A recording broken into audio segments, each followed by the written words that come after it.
Hello student, welcome to my channel learning with Toshiba. So आज हम कर रहे हैं प्री बोर्ड परीक्षा 2025 का विषय गणित का कक्षा 10वीं का पेपर हल। तो जो भी इस चैनल पे नया है वो चैनल को सब्सक्राइब कर ले ताकि आगे की अपडेट्स आपको मिलती रहें, और वीडियो को लाइक करें एंड शेयर करें। तो हम स्टार्ट करते हैं। सही विकल्प चुनकर लिखिए। यदि किसी द्विघात समीकरण ax square plus bx plus c के शून्य अल्फा और बीटा हो तो अल्फा प्लस बीटा का मान होगा option number B minus B upon A. 26, 39 और 91 का HCF होगा, तो इसमें लगाएगा ऑप्शन नंबर ए 13। हमारा प्रश्न क्रमांक 3 है, श्रेणी 6, 12 और 18 का कौन सा पद आपका 54 होगा, तो इसमें लगाइएगा 9वां पद आपका 54 होगा। उसके बाद है, यदि टीपी टीक्यू केंद्र ओ वाले किसी वृत्त पर दो स्पर्श रेखाएं हैं तो इसका कोण अगर एक कोण ये है तो दूसरा कोण हमारा 70 का होगा।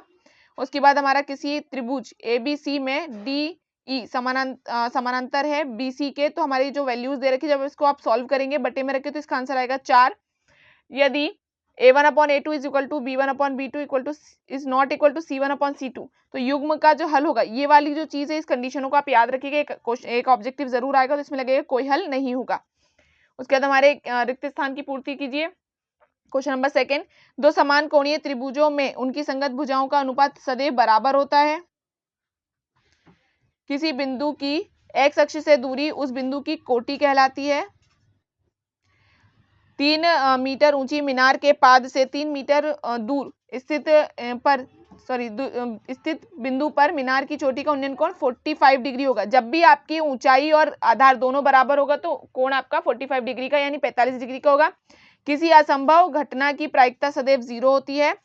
केंद्रीय प्रवृत्ति के लिए 3 मापकों का संबंध बताइए, तो बहुलक बराबर 3 माध्यक माइनस 2 माध्य।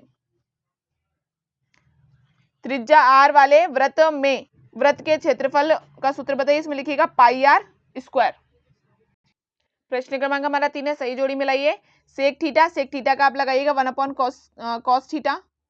सेकेंड है 1 माइनस साइन स्क्वायर थीटा, इसका लगाइएगा कॉस स्क्वायर थीटा। थर्ड है टेन थीटा का मान होता है साइन थीटा बटे cos theta. ax square plus bx plus c equal to 0 का विविध का सूत्र लगाइएगा इसमें। फोर्थ नंबर पे B square minus 4ac ax square plus bx plus c equal to 0 के मूल वास्तविक नहीं है। अगर वास्तविक नहीं कब नहीं होते, जब वो 0 से छोटे आते हैं, तो आपका ये वैल्यू सी नंबर का ऑप्शन लगाइएगा इसमें। द्विघात समीकरण का मानक रूप एक ये ax square plus bx plus c 6 number का। उसके बाद हमारे क्वेश्चन नंबर 4 पे आते हैं, एक वाक्य में उत्तर दीजिए। देखिए मूल बिंदु से बिंदु एक्स वाई की दूरी, तो इसमें लगेगा अंडर रूट के अंदर x square plus y square, यानी करनी के अंदर x square plus y square. उन्नयन कोण की परिभाषा दीजिए, तो ये मैं भी आपको बता रही हूँ। एक वृत्त की कितनी स्पर्श रेखाएं हो सकती है, उसमें लगेगा अनंत स्पर्श रेखाएं हो सकती हैं। वृत्त के चाप की लंबाई का सूत्र, तो इसमें लगेगा थीटा बटे 360 गुणा 2 पाई आर। किसी एपी के प्रथम n पदों का योगफल का सूत्र, तो Sn बराबर n अपॉन 2 ब्रैकेट में 2a plus n minus 1 into D. ये आपका किसका सूत्र है? n पदों का सूत्र है। शंकु के आयतन का सूत्र, तो इसमें लिखिएगा 1/3 पाई आर स्क्वायर h।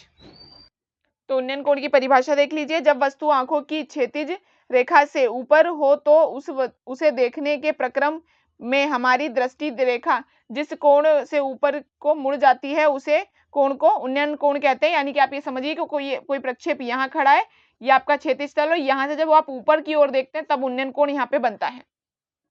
हमारा प्रश्न क्रमांक 5 है, सत्य असत्य लिखिए।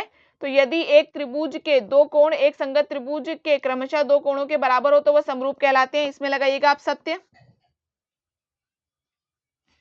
कर्णी 3 एक परिमेय संख्या है, ये लगाइएगा असत्य, क्योंकि कर्णी 3 एक अपरिमेय संख्या है। 2, 4, 6, 8 एक समांतर श्रेणी है, इसमें लगाइएगा सत्य।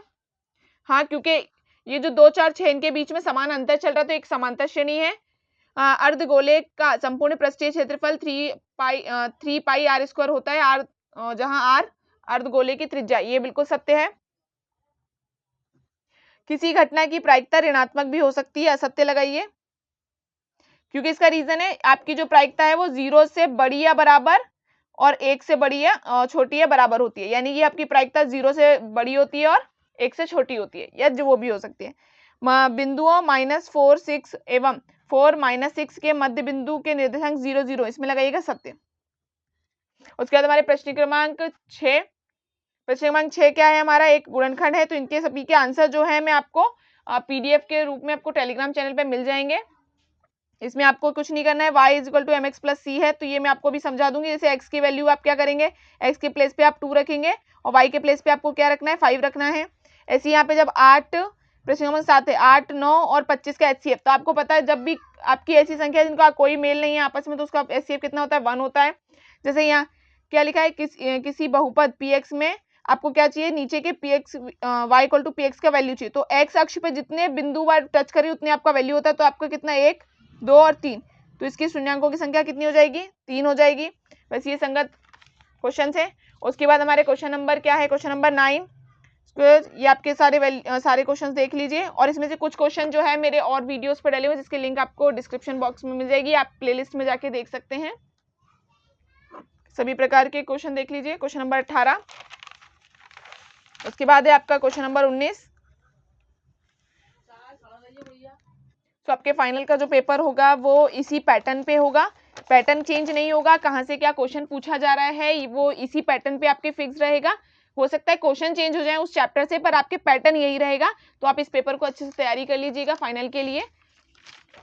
Thank you for watching, like share and subscribe.